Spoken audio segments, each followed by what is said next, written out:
জানি না কোন দিন কার সঙ্গে মালাকুল মৌতের দেখা হয়ে যাবে, কোন দিন মসজিদের মাইকে আমার নামটা ঘোষণা হয়ে যাবে, মসজিদের পালকিটা আমার ঘরের সামনে দাঁড়িয়ে যাবে। এটা তো এমন পালকি, এটাতে একবার যারা শুয়ে যায় জীবনে আর দ্বিতীয়বার সুযোগ আসে। দুনিয়ার মানুষ নিষ্ঠুরের মতো আমাকে গোসল করাবে, আতর গোলাপ দিয়া সাজাবে, খাটিয়াতি করে ও জানা ও চেনা দেশের দিকে নিয়ে রওনা দেবে, আমাকে জঙ্গলের দিকে নিয়ে রওনা দেবে।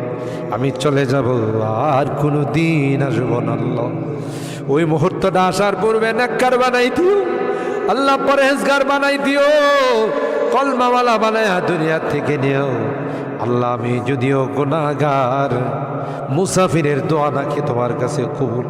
সাদা দাড়িওয়ালাদেরকে নিয়ে হাত উঠেছি আল্লাহ, আলেম উলামাদেরকে নিয়ে হাত উঠেছি, পর্দার আড়ালের নেককার দিনদার মা বোনদেরকে নিয়ে হাত আল্লাহ।